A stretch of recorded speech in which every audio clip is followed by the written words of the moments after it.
ಎಲ್ಲರಿಗೂ ನಮಸ್ಕಾರ, welcome back to my channel. ಎಲ್ಲರೂ ಹೇಗಿದ್ದೀರಾ? ಚೆನ್ನಾಗಿದ್ದೀರಾ ಅಂತ ಭಾವಿಸ್ತಾ ಇವತ್ತಿನ ವಿಡಿಯೋ ಫ್ರಿಡ್ಜ್ ಆರ್ಗನೈಸೇಷನ್ ಆಗಿರುತ್ತೆ. ನಾನು ನನ್ನ ಫ್ರಿಡ್ಜ್ನ ಹೇಗೆ ಆರ್ಗನೈಸ್ ಮಾಡ್ಕೊಂಡಿದ್ದೀನಿ ಅಂತ ಕಂಪ್ಲೀಟ್ ಡೀಟೇಲ್ಸ್ ನಿಮ್ಮ ಜೊತೆ ಶೇರ್ ಮಾಡ್ಕೊತಾ ಇದ್ದೀನಿ. ಇದು LG 655 litres smart inverter double door side by side refrigerator ಇರುತ್ತೆ. ಕೆಳಗಡೆ ನೋಡ್ತಾ ಇರ್ಬೋದು ವೀಲ್ಸ್ ಇರುತ್ತೆ. ಈಸಿಯಾಗಿ ಪುಲ್ ಔಟ್ ಮಾಡಿ ಕ್ಲೀನ್ ಮಾಡಿಕೊಂಡು ಮತ್ತೆ ಇನ್ಸರ್ಟ್ ಮಾಡ್ಬೋದು. ಡಿಜಿಟಲ್ ಡಿಸ್ಪ್ಲೇ ಇದೆ, ಟೆಂಪರೇಚರ್ದು, freezer section as well as fridge section and express freeze option ಇರುತ್ತೆ. ಬೇಗ ಎಕ್ಸ್ಕ್ಯೂಸ್ ಮಾಡ್ಕೋಬೇಕು ಅಂತಂದರೆ ಕೂಡ ನಿಮಗೆ ಅವೈಲೇಬಲ್ ಇರುತ್ತೆ. ಸ್ಮಾರ್ಟ್ ಸ್ಟೀಲ್ ಬಾಡಿ ಇದೆ ಹೊರಗಡೆ. ಆ್ಯಂಡ್ ಇಲ್ಲಿ ಹೊರಗಡೆ ನಾನು ಎಲ್ಲ ಥರದ ಫ್ರಿಡ್ಜ್ ಮ್ಯಾಗ್ನೆಟ್ಸ್ನ ಡಿಸ್ಪ್ಲೇ ಮಾಡಿದ್ದೀನಿ. ಎಲ್ಲಿ ಹೋದ್ರೂ ನಾವು ಫ್ರಿಡ್ಜ್ ಮ್ಯಾಗ್ನೆಟ್ ಮಿಸ್ ಮಾಡ್ದಿರೋ ತೊಗೊಬರ್ತೀವಿ. ಅದ್ರ ಜೊತೆಗೆ ಒಂದು ಟೈಮರ್ ಮ್ಯಾಗ್ನೆಟ್ನ ಕೂಡ ಸೆಟ್ ಮಾಡ್ಕೊಂಡಿದ್ದೀನಿ. ಈಸಿ ಆಗುತ್ತೆ ಕೆಲಸ ಮಾಡ್ಕೊಳ್ಳೋದಕ್ಕೆ ಅನ್ನೋ ಕಾರಣಕ್ಕೆ. ಫ್ರಿಜ್ಜಲ್ಲಿ ಕೆಲವೊಂದು ಐಟಮ್ಸ್ ರೀಸ್ಟಾಕ್ ಮಾಡಬೇಕು, ಪೇಪರಲ್ಲಿ ಅಥವಾ ಅಲ್ಲಿ ಇಲ್ಲಿ ಎಲ್ಲೋ ಬರದೆ ಮರ್ತೋಗ್ತೀವಿ ಅಂತ ಅಂದಾಗ ಈ ಥರ ನೀವು ಮ್ಯಾಗ್ನೆಟಿಕ್ ಸ್ಟಿಕ್ ಆನ್ ಮೀಲ್ ಪ್ಲಾನರ್ನ ಯೂಸ್ ಮಾಡ್ಕೋಬೋದು. ಅದಕ್ಕೆ ಪೆನ್ಸ್ ಕೊಟ್ಟಿರ್ತಾರೆ, 3 ಡಿಫ್ರೆಂಟ್ ಪೆನ್ಸ್. ಅದರಲ್ಲೇ ಬರೆದು ನೀಟಾಗಿ ವೈಪ್ ಮಾಡ್ಕೋಬೋದು. ಹೋಗ್ತಿಲ್ಲ ಅಂತಂದರೆ ಒಂದು ಸ್ವಲ್ಪ ಡಿಶ್ ವಾಶ್ ಲಿಕ್ವಿಡ್ ಹಾಕಿದ್ರೆ ನೀಟಾಗಿ ಕ್ಲೀನಾಗಿ ಹೋಗಿಬಿಡುತ್ತೆ. ಆ್ಯಂಡ್ ಕೆಳಗಡೆ ನನ್ನ ಮಗ ಏನು ಬರ್ತಿದ್ದಾನೆ ಅದು ಪರ್ಮನೆಂಟ್ ಮಾರ್ಕರಲ್ಲಿ ಬರ್ತಿದ್ದಾನೆ, ಸೊ ಅದು ಹೋಗ್ತಿಲ್ಲ. And this is how our fridge looks currently. ಈ ಥರ ಕಾಣಿಸ್ತಿದೆ.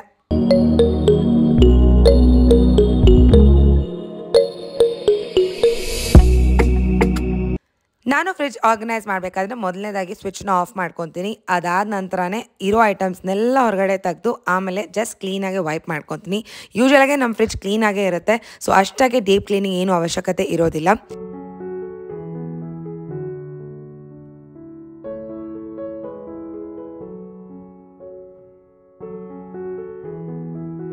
ಆಗಾಗ ಈ ಥರ ಫ್ರಿಡ್ಜ್ನ ಆರ್ಗನೈಸ್ ಮಾಡ್ಕೊತಾ ಇರಬೇಕು. ಎಷ್ಟೋ ಐಟಮ್ಸ್ ಎಕ್ಸ್ಪೈರ್ ಕೂಡ ಆಗಿತ್ತು, ಸೊ ಯಾವುದೆಲ್ಲ ಬೇಕು ಯಾವುದೆಲ್ಲ ಬೇಡ ಅಂತ ನೋಡಿಕೊಂಡು ಕ್ಲೀನ್ ಮಾಡ್ಕೊತಾ ಇದ್ದೀನಿ.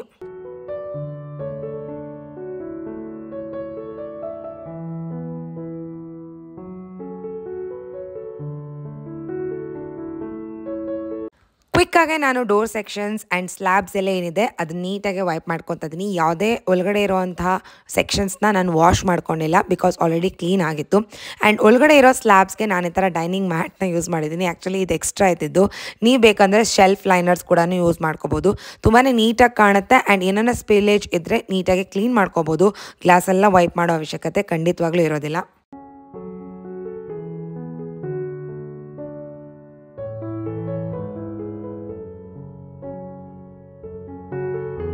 ವೆಜಿಟೇಬಲ್ಸ್ನ ಸ್ಟೋರ್ ಮಾಡ್ಕೊಳ್ಳೋದಕ್ಕೆ ನಾನು ಸೆಟ್ ಆಫ್ 6 ಫ್ರಿಡ್ಜ್ ಆರ್ಗನೈಸರ್ಸ್ನ ಪರ್ಚೇಸ್ ಮಾಡಿದ್ದೀನಿ with removable drain plate. So ವೆಜಿಟೇಬಲ್ಸಲ್ಲಿ ಎಕ್ಸೆಸ್ ಮಾಯ್ಶ್ಚರ್ ಕಂಟೆಂಟ್ ಏನಿರುತ್ತೆ ನೀರು ಬಿಟ್ಕೊಳ್ಳುತ್ತೆ. ಆ ನೀರೆಲ್ಲ ಕೆಳಗಡೆ ಡ್ರೈನ್ ಆಗ್ತಾ ವೆಜಿಟೇಬಲ್ಸ್ ತುಂಬ ದಿನಗಳ ಕಾಲ ಫ್ರೆಶ್ ಆಗಿರುತ್ತೆ. ಇಟ್ ಇಸ್ ಟ್ರಾನ್ಸ್ಪರೆಂಟ್, ಈಸಿಯಾಗಿ ಒಳಗಡೆ ಏನಿದೆ ಅಂತ ನಾವು ಆರಾಮಾಗಿ ನೋಡ್ಕೋಬೋದು. ಆ್ಯಂಡ್ ರೆಕ್ಟ್ಯಾಂಗಲ್ ಶೇಪ್ ಇರೋದ್ರಿಂದ ಒಂದ್ರ ಮೇಲೆ ಒಂದನ್ನು ಸ್ಟ್ಯಾಕ್ ಮಾಡ್ಕೋಬೋದು. ಸೊ ಸ್ಪೇಸ್ ತುಂಬಾ ಸೇವ್ ಆಗುತ್ತೆ. And also it is affordable. So ನನ್ನ ಕಡೆಯಿಂದ ಇದು ಮಸ್ಟ್ ಬೈ ಪ್ರಾಡಕ್ಟ್.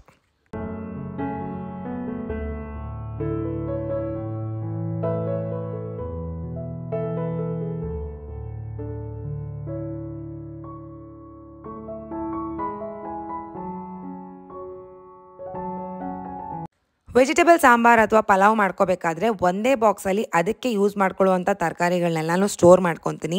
ಸೊ ಆಗ ನಾನು ಪಲಾವ್ ಮಾಡ್ಕೋಬೇಕು ಅಂತಂದರೆ ಆ ಒಂದು ಬಾಕ್ಸನ್ನು ತೊಗೊಂಡ್ರೆ ಸಾಕು, ಎಲ್ಲ ತರಕಾರಿಗಳು ಅದರಲ್ಲೇ ಇರುತ್ತೆ. ಪ್ರತಿಯೊಂದು ಬಾಕ್ಸ್ನ ಓಪನ್ ಮಾಡಿ ತೊಗೋಬೇಕು ಅನ್ನೋ ಅವಶ್ಯಕತೆ ಇರಲ್ಲ. So it is really helpful.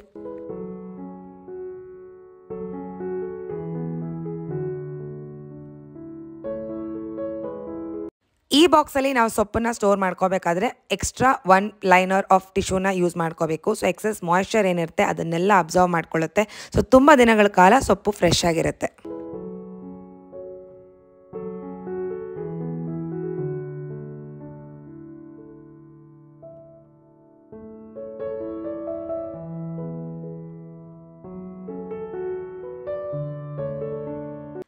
ನಾನು ಯೂಸ್ ಮಾಡುವಂಥ ನೆಕ್ಸ್ಟ್ ಆರ್ಗನೈಸರ್ ಇದಾಗಿರುತ್ತೆ. ಇದು 3 ಸೆಕ್ಷನ್ಸ್ ಇರುವಂಥ fridge storage box with transparent lid.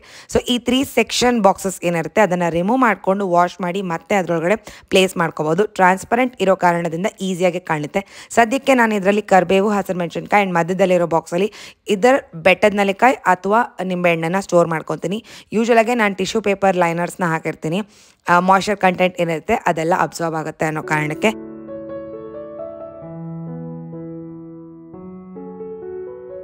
ನನಗೆ ರಿಸೀವ್ ಆಗಿರುವಂಥ ಈ ಪ್ರಾಡಕ್ಟಲ್ಲಿ ಒಂದು ಡಿಫೆಕ್ಟ್ ಇದೆ. ಲಿಡ್ ಏನಿದೆ ಅದು ಏರ್ ಟೈಟ್ ಆಗಿ ಕ್ಲೋಸ್ ಆಗೋದಿಲ್ಲ, ತುಂಬಾ ಲೂಸ್ ಆಗಿದೆ. ಮೋಸ್ಟ್ಲಿ ಅದರ್ ಪ್ರಾಡಕ್ಟ್ಸಲ್ಲಿ ಈ ಥರ ಪ್ರಾಬ್ಲಮ್ ಇರಲ್ಲ ಅಂತ ಅಂದ್ಕೊಂಡಿದ್ದೀನಿ. Otherwise this product is really helpful.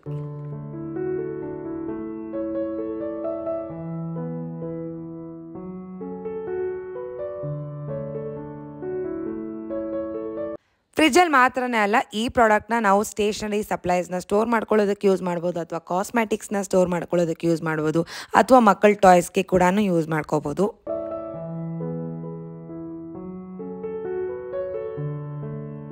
Large quantity vegetables ಅಥವಾ ಫ್ರೂಟ್ಸ್ನ ಸ್ಟೋರ್ ಮಾಡ್ಕೊಳ್ಳೋದಕ್ಕೆ ನಾನು ಈ ಸ್ಟೋರೇಜ್ ಬಾಸ್ಕೆಟ್ಸ್ನ ಬಳಸ್ಕೊತಾ ಇದ್ದೀನಿ. ಇದರಲ್ಲಿ ಹೋಲ್ಡರ್ ಕೂಡ ಬರುತ್ತೆ, ಸೊ ಈಸಿಯಾಗಿ ಪುಲ್ ಔಟ್ ಮಾಡಿ ಯಾವ ತರಕಾರಿ ಬೇಕೋ ಸೆಲೆಕ್ಟ್ ಮಾಡ್ಕೋಬೋದು.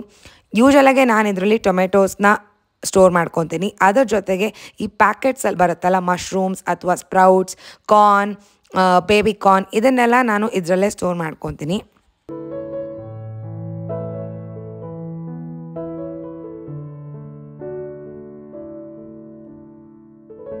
ನಮ್ಮ ಫ್ರಿಡ್ಜ್ನ ಫಸ್ಟ್ ಆರ್ಗನೈಸರ್ಸ್ ಬಾಕ್ಸ್ ಆ್ಯಕ್ಚುಲಿ ಇದಾಗಿರುತ್ತೆ. Set of 5 air tight storage boxes. And ಇದು ಈ ಸದ್ಯಕ್ಕೂ ಫಂಕ್ಷನಲ್ ಆಗಿರೋ ಕಾರಣದಿಂದ ಇದನ್ನು ನಾನು ಡಿಸ್ಕಾರ್ಡ್ ಮಾಡಿಲ್ಲ. ಯೂಶಲಾಗೆ ಇದರಲ್ಲಿ ನಾನು ಶುಂಠಿನ ಸ್ಟೋರ್ ಮಾಡ್ಕೊತೀನಿ, ಅದರ ಜೊತೆಗೆ ಅರಿಶಿನ ಏನು ತಂದಿರ್ತೀನಿ ಅದನ್ನು ಸ್ಟೋರ್ ಮಾಡ್ಕೊತೀನಿ, ಅಥವಾ ಬಟಾಣಿ ಬಿಡಿಸಿರೋ ಬಟಾಣಿನ ಸ್ಟೋರ್ ಮಾಡ್ಕೊತೀನಿ, ಅಥವಾ ತೆಂಗಿನಕಾಯಿ, ಇದನ್ನೆಲ್ಲ ನಾನು ಇದರಲ್ಲೇ ಸ್ಟೋರ್ ಮಾಡ್ಕೊತೀನಿ.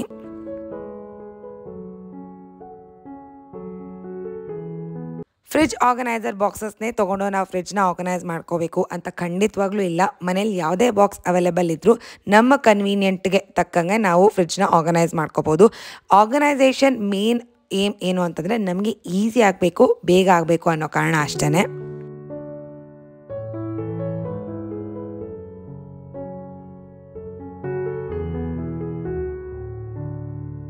ಸೊಪ್ಪನ್ನ ಸ್ಟೋರ್ ಮಾಡ್ಕೊಳ್ಳೋದಕ್ಕೆ ನಾನು ಈ ಟಪ್ಪರ್ವೇರ್ ಬಾಕ್ಸ್ನ ಬಳಸ್ಕೊತಾ ಇದ್ದೀನಿ. ಕೆಳಗಡೆ ಟಿಶ್ಯೂ ಆ್ಯಸ್ ಯೂಶ್ವಲ್ ಹಾಕಿದ್ದೀನಿ, ಆ್ಯಂಡ್ ಮೇಲೆ ಕೂಡ ಟಿಶ್ಯೂ ನಾನು ಕವರ್ ಮಾಡಿ ಸ್ಟೋರ್ ಮಾಡ್ಕೊತೀನಿ. ಯೂಶ್ವಲಾಗೆ ಸೊಪ್ಪನ್ನ ಜಾಸ್ತಿ ತೊಗೊಬರ್ತೀನಿ, ಅದಕ್ಕೋಸ್ಕರ ಈ ದೊಡ್ಡ ಟಪ್ಪರ್ವೇರ್ ಬಾಕ್ಸಲ್ಲಿ ಸ್ಟೋರ್ ಮಾಡಿದ್ದೀನಿ.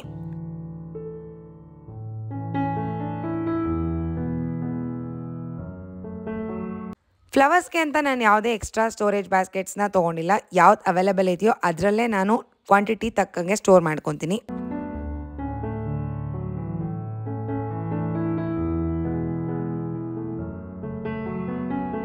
ಈ ಟ್ರಾನ್ಸ್ಪರೆಂಟ್ ಫ್ರಿಡ್ಜ್ ಆರ್ಗನೈಸರ್ ನಮಗೆ ಫ್ರಿಡ್ಜ್ ಜೊತೆಗೆ ಬಂದಿರೋವಂಥದ್ದು ಕಾಂಪ್ಲಿಮೆಂಟ್ ಆಗಿ ಅಂತ ಅನ್ಕೋಬೋದು. ಇದರಲ್ಲಿ ಯೂಶ್ವಲಾಗೆ ನಾನು ಎಲ್ಲ ಥರದ ಸಾಸಸ್ನ ಸ್ಟೋರ್ ಮಾಡ್ಕೊತೀನಿ, ಅಥವಾ ಸ್ಪ್ರೆಡ್ಸ್, ಬಟರ್, ಕ್ರೀಮ್, ಇದನ್ನೆಲ್ಲ ನಾನು ಇದರಲ್ಲೇ ಸ್ಟೋರ್ ಮಾಡ್ಕೊತೀನಿ.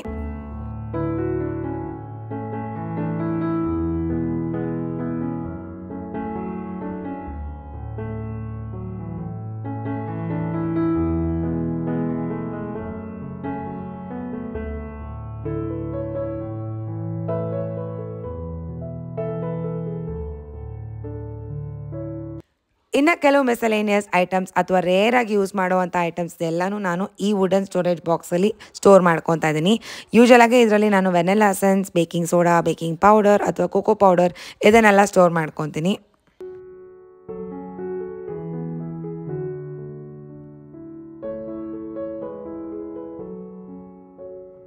ಕೆಚಪ್ ಸ್ಯಾಶೆಟ್ಸ್ ಏನಿರುತ್ತೆ ಅದನ್ನು ಒಂದು ಸ್ಮಾಲ್ ಕಂಟೈನರಲ್ಲಿ ಸ್ಟೋರ್ ಮಾಡಿಕೊಂಡು ಇದೇ ಡೋರ್ ಸೆಕ್ಷನಲ್ಲಿ ಸ್ಟೋರ್ ಮಾಡ್ಕೊಂಡಿದ್ದೀನಿ. ಸೊ ಯೂಶಲಾಗಿ ಲಂಚ್ಗೆ ನಾವು ಕ್ಯಾರಿ ಮಾಡ್ಕೋಬೇಕು ಅಂತಂದರೆ ಈ ಕೆಚಪ್ ಸ್ಯಾಶೆಟ್ನ ಕ್ಯಾರಿ ಮಾಡಿದ್ರೆ ಸಾಕು.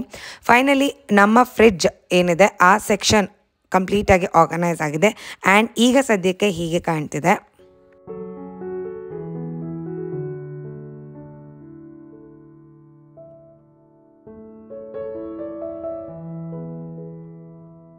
ಫ್ರಿಡ್ಜ್ ಸೈಡ್ನ ನಾನು ಸೆಕ್ಷನ್ ವೈಸ್ ಡಿವೈಡ್ ಮಾಡ್ಕೊಂಡಿರ್ತೀನಿ. ಮೊದಲನೇ ಸೆಕ್ಷನಲ್ಲಿ ನಾನು ಹೂವು ಹಣ್ಣು ಅಷ್ಟನ್ನು ಮಾತ್ರನೇ ಸ್ಟೋರ್ ಮಾಡ್ಕೊತೀನಿ. ಅದ್ರ ಕೆಳಗಡೆ ಈ ಖಾಲಿ ಏನು ಕಾಣಿಸ್ತಿದೆ ಅಲ್ಲಿ ಲೆಫ್ಟ್ ಓವರ್ಸ್ ಉಳಿದಿರೋವಂಥ ಅಡುಗೆ ಅಥವಾ ಸಾಂಬಾರು ಏನಿರುತ್ತೆ ಅಲ್ಲಿ ಸ್ಟೋರ್ ಮಾಡ್ಕೊತೀನಿ. ಇನ್ನು ಕೆಳಗಡೆ 2 ಸೆಕ್ಷನ್ ತರಕಾರಿ ಮಾತ್ರ ಸ್ಟೋರ್ ಮಾಡ್ಕೊತೀನಿ. ಈ ಫಸ್ಟ್ ಡ್ರಾಯರಲ್ಲಿ ನಾನು ಚಾಕ್ಲೇಟ್ಸ್ ಆ್ಯಂಡ್ ಡ್ರೈ ಫ್ರೂಟ್ಸ್ನ ಸ್ಟೋರ್ ಮಾಡ್ಕೊತೀನಿ, ಆ್ಯಂಡ್ ಇದ್ರ ಕೆಳಗಡೆ ಅಮ್ಮ ಕೊಟ್ಟು ಕಳಿಸಿರೋವಂಥ ಎಕ್ಸ್ಟ್ರಾ ಸಾಂಬಾರು ಪುಡಿ, ಧನಿಯಾ ಪುಡಿ ಅದನ್ನೆಲ್ಲ ಸ್ಟೋರ್ ಮಾಡ್ಕೊತೀನಿ. ಸೊ ಸೆಕ್ಷನ್ಸ್ ಆಗಿ ಡಿವೈಡ್ ಮಾಡಿಕೊಂಡ್ರೆ ತುಂಬಾ ಈಸಿ.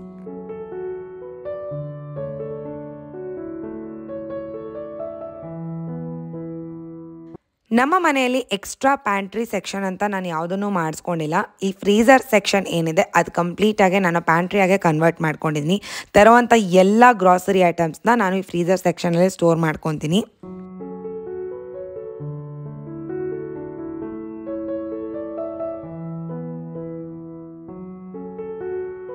ನಾವು ಆಗಾಗ ಟ್ರಾವೆಲ್ ಮಾಡ್ತಾನೆ ಇರ್ತೀವಿ. ಸೊ ತಂದಿರುವಂತಹ ಗ್ರಾಸರೀಸ್ ಎಲ್ಲ ಕೆಟ್ಟೋಗಬಾರ್ದು ಅನ್ನೋ ಕಾರಣಕ್ಕೆ ನಾನು ಎಲ್ಲನೂ ಫ್ರೀಝರಲ್ಲಿ ಸ್ಟೋರ್ ಮಾಡ್ಕೊತೀನಿ.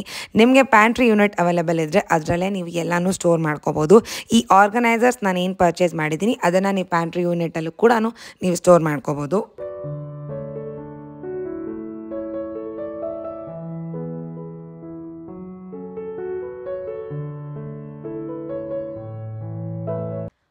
ನಾನು ಯೂಸ್ ಮಾಡ್ತಿರೋವಂಥ ಎಲ್ಲ ಆರ್ಗನೈಸರ್ಸ್ ಪ್ಲಾಸ್ಟಿಕ್ ಆಗಿರುತ್ತೆ. ನಿಮಗೆ ಪ್ಲಾಸ್ಟಿಕ್ ಇಷ್ಟ ಇಲ್ಲ ಅಂತಂದರೆ ಖಂಡಿತವಾಗ್ಲೂ ನೀವು ಸ್ಕಿಪ್ ಮಾಡ್ಕೋಬೋದು.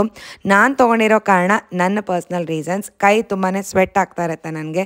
ಸೊ ಬೆಳಗ್ಗೆ ಹರಿಬರಿಯಲ್ಲಿ ನಾನು ಕೆಲಸ ಮಾಡಬೇಕಾದ್ರೆ ಗ್ಲಾಸ್ ಕಂಟೈನರ್ಸ್ನ ಯೂಸ್ ಮಾಡಿದ್ರೆ ಆಬ್ವಿಯಸ್ಲಿ ಅದು ಕೆಳಗಡೆ ಬಿದ್ದು ಮತ್ತೆ ಎಕ್ಸ್ಟ್ರಾ ವರ್ಕ್ ಆಗುತ್ತೆ.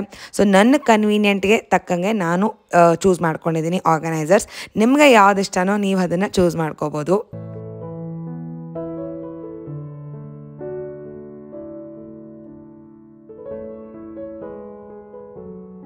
ಸ್ಮಾಲ್ ಕ್ವಾಂಟಿಟಿ ಐಟಮ್ಸ್ನ ಸ್ಟೋರ್ ಮಾಡ್ಕೊಳ್ಳೋದಕ್ಕೆ ನಾನು ಈ ಸೆಟ್ ಆಫ್ 6 ಸ್ಮಾಲ್ ಕಂಟೈನರ್ಸ್ನ ಪರ್ಚೇಸ್ ಮಾಡ್ಕೊಂಡಿದ್ದೀನಿ. ಯೂಶಲಾಗಿ ಇದರಲ್ಲಿ ಲೆಫ್ಟ್ ಓವರ್ ಪೌಡರ್ಸ್ ಏನಿರುತ್ತೆ ಅದನ್ನು ನಾನು ಇದರಲ್ಲಿ ಸ್ಟೋರ್ ಮಾಡ್ಕೊಂಡಿದ್ದೀನಿ. ಅದರ ಜೊತೆಗೆ ಚಿಲ್ಲಿ ಫ್ಲೇಕ್ಸ್ ಅಥವಾ ಕಸೂರಿ ಮೇಥಿ ಇದನ್ನೆಲ್ಲ ನಾನು ಇದರಲ್ಲೇ ಸ್ಟೋರ್ ಮಾಡ್ಕೊಂಡಿದ್ದೀನಿ. ಸ್ಮಾಲ್ ಕ್ವಾಂಟಿಟಿಯಲ್ಲಿ ಸ್ಟೋರ್ ಮಾಡ್ಕೋಬೇಕಾದ್ರೆ ಇದನ್ನು ಯೂಸ್ ಮಾಡ್ಕೋಬೋದು.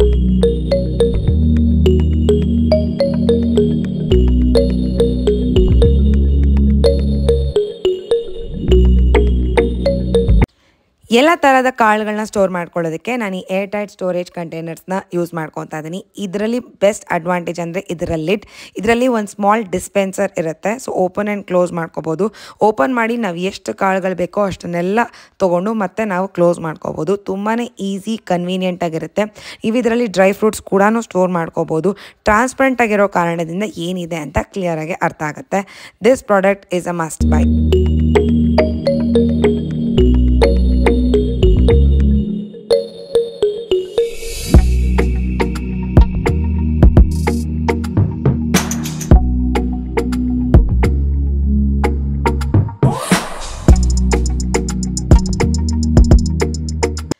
Next up set of 12 air tight storage boxes.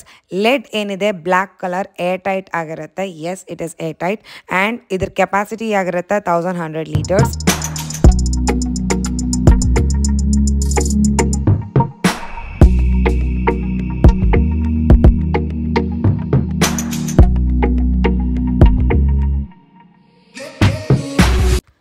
ನಾನು ಯೂಶಲಾಗಿ ಇದರಲ್ಲಿ ಪಾಸ್ತಾ ಅಥವಾ ಶಾವಿಗೆ, ಕಡಲೆ ಹಿಟ್ಟು, ರವೆ ಎಲ್ಲ ಥರದ ಐಟಮ್ಸ್ನ ಸ್ಟೋರ್ ಮಾಡ್ಕೊತೀನಿ. ನೋಡೋದಕ್ಕೆ ತುಂಬಾ ನೀಟ್, ಕ್ಲೀನ್ ಆ್ಯಂಡ್ ಆರ್ಗನೈಸ್ಡ್ ಆಗಿರುತ್ತೆ ಆ್ಯಂಡ್ ಟ್ರಾನ್ಸ್ಪರೆಂಟ್ ಆಗಿರೋ ಕಾರಣದಿಂದ ಯಾವುದೇ ರೀತಿಯಾದಂಥ ಕನ್ಫ್ಯೂಷನ್ಸ್ ಕೂಡ ಇರೋದಿಲ್ಲ.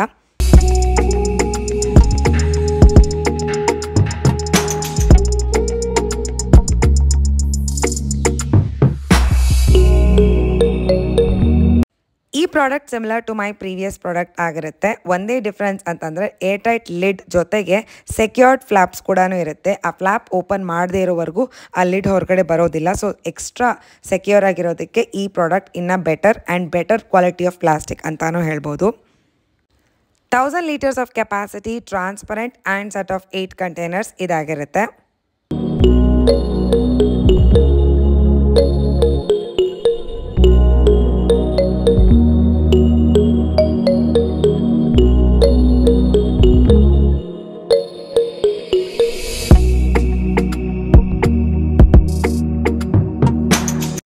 ನನ್ನ next organiser 4 section dispenser large storage box.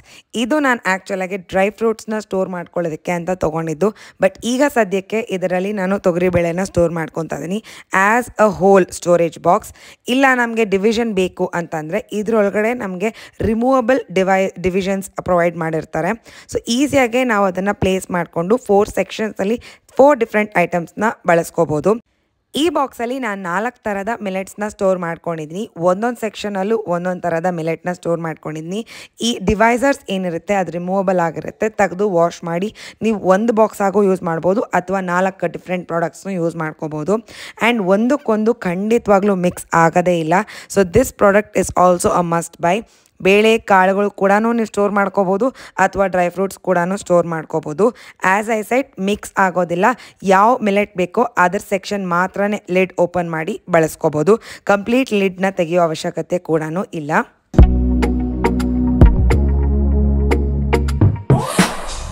ಒಂದು ಭಾಗದಲ್ಲಿ ನಾವು ಸುಮಾರು 500 ಗ್ರಾಮ್ ಅಷ್ಟು ಬೇಳೆ ಅಥವಾ ಕಾಳುಗಳು ಏನೇನಿದೆಯೋ ಅದನ್ನು ಸ್ಟೋರ್ ಮಾಡ್ಕೋಬೋದು. ಆ್ಯಂಡ್ ಟ್ರಾನ್ಸ್ಪರೆಂಟ್ ಆಗಿರೋ ಕಾರಣದಿಂದ ಯಾವ ಸೆಕ್ಷನಲ್ಲಿ ಏನಿದೆ ಅಂತ ನಮ್ಗೆ ಹೊರಗಡೆಯಿಂದಾನೇ ಕಾಣುತ್ತೆ, ಈಸಿಯಾಗಿರುತ್ತೆ.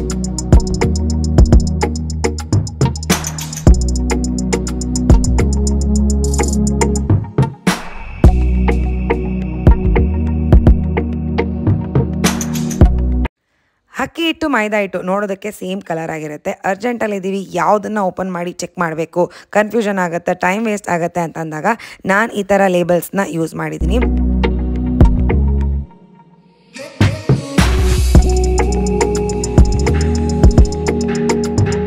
ಡಿಫ್ರೆಂಟ್ ಸ್ಟೈಲ್ಸ್ ಆಫ್ ಲೇಬಲ್ಸ್, ಅದ್ರ ಜೊತೆಗೆ ಒಂದು ವೈಟ್ ಕಲರ್ ಪೆನ್ಸಿಲ್ನ ಪ್ರೊವೈಡ್ ಮಾಡಿರ್ತಾರೆ. ಈಸಿಯಾಗಿ ಎರೇಸ್ ಮಾಡ್ಕೋಬೋದು ಕ್ಲಾತ್ ಯೂಸ್ ಮಾಡಿಕೊಂಡು, ಆ್ಯಂಡ್ ಸ್ಟಿಕ್ ಮಾಡಿ ರಿಮೂವ್ ಕೂಡ ಮಾಡ್ಕೋಬೋದು. So this product is also worth buying.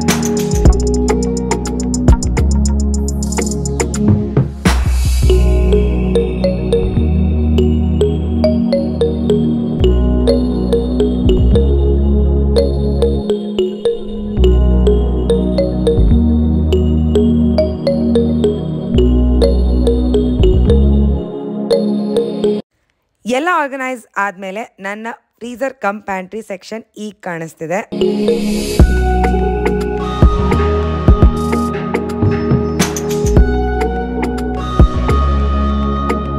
ಡೋರಿಂದ ಶುರು ಮಾಡಿದ್ರೆ ಫಸ್ಟ್ ಸೆಕ್ಷನಲ್ಲಿ ನಾನು ತುಂಬಾ ರೇರಾಗಿ ಯೂಸ್ ಮಾಡುವಂಥ ಮಸಾಲ ಐಟಮ್ಸ್ನ ಸ್ಟೋರ್ ಮಾಡ್ಕೊಂಡಿದ್ದೀನಿ. ಎಕ್ಸ್ಪೈರಿ ಡೇಟ್ ನೋಡ್ತಾ ನಾನು ಡಿಸ್ಕಾರ್ಡ್ ಮಾಡ್ಕೊತೀನಿ.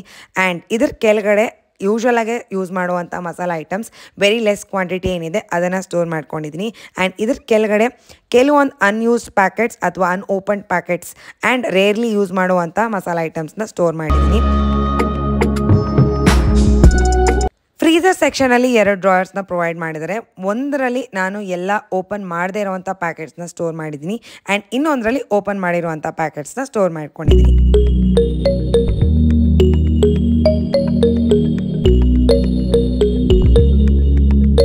ವೀಕ್ಲಿ ಬೇಸಿಸ್ ಅಥವಾ ಯೂಸೇಜ್ ಬೇಸಿಸ್ ಮೇಲೆ ನಾನು ಏನು ಸ್ಟೋರ್ ಮಾಡಿದ್ದೀನಿ ಅದನ್ನು ರೊಟೇಟ್ ಮಾಡ್ತಾ ಇರ್ತೀನಿ. ಫಾರ್ ಎಕ್ಸಾಂಪಲ್ ಫಸ್ಟ್ ಲೈನಲ್ಲಿ ಸ್ಟೋರ್ ಮಾಡಿರುವಂಥ ಕಾಳುಗಳು ಅಥವಾ ಬೇಳೆಗಳನ್ನ ಸೆಕೆಂಡ್ ಲೈನಿಗೆ ಶಿಫ್ಟ್ ಮಾಡಿ, ಸೆಕೆಂಡ್ ಲೈನಲ್ಲಿರೋದನ್ನು ಫಸ್ಟ್ ಲೈನಿಗೆ ಶಿಫ್ಟ್ ಮಾಡ್ತೀನಿ. ಆಗ ಕಣ್ಣು ಮುಂದೆ ಕಾಣ್ತಾ ಇದ್ರೆ ಇದನ್ನು ಯೂಸ್ ಮಾಡಬೇಕು ಅನ್ನೋದೊಂದು ಥಾಟ್ ಬರುತ್ತೆ. So rotation process really is helpful. ಕ್ವಿಕ್ಕಾಗಿ ಐಸ್ ಕ್ಯೂಬ್ಸ್ನ ಫಾರ್ಮ್ ಮಾಡ್ಕೋಬೇಕು ಅಂತಂದರೆ ಫ್ರೀಸರ್ ಸೆಕ್ಷನ್ನ ಟೆಂಪ್ರೇಚರ್ನ ಚೇಂಜ್ ಮಾಡಿ ಐಸ್ ಕ್ಯೂಬ್ಸ್ನ ಕ್ವಿಕ್ಕಾಗಿ ಫಾರ್ಮ್ ಮಾಡ್ಕೋಬೋದು. ಅದೊಂದು ಎಕ್ಸ್ಟ್ರಾ ಆಪ್ಷನ್ ಕೂಡ ಇದೆ, ವಿಚ್ ಐ ರೇರ್ಲಿ ಯೂಸ್.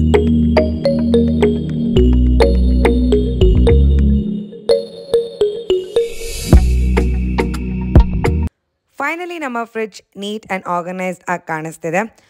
ಎಲ್ಲ ಪ್ರಾಡಕ್ಟ್ ಲಿಂಕ್ಸ್ನ ನಾನು ಡಿಸ್ಕ್ರಿಪ್ಷನಲ್ಲಿ ಪ್ರೊವೈಡ್ ಮಾಡಿರ್ತೀನಿ. ನಿಮಗೆ ಯಾವ್ದು ಅವಶ್ಯಕತೆ ಇದೆಯೋ ಅದನ್ನು ಮಾತ್ರನೇ ಪರ್ಚೇಸ್ ಮಾಡಿ, ಎಕ್ಸೆಸಿವ್ ಶಾಪಿಂಗ್ನ ಅವಾಯ್ಡ್ ಮಾಡಿ ಅಂತ ಹೇಳ್ತಾ ಈ ವಿಡಿಯೋನ ಇಲ್ಲಿಗೆ ಮುಗಿಸ್ತಾ ಇದ್ದೀನಿ. ವಿಡಿಯೋ ಇಷ್ಟ ಆದರೆ, ಇನ್ಫಾರ್ಮೇಟಿವ್ ಅಂತ ಅನ್ಸಿದ್ರೆ ಲೈಕ್ ಮಾಡಿ, ಶೇರ್ ಮಾಡಿ. Please do subscribe to my channel. Thank you so much for watching. Signing off and take care. Bye.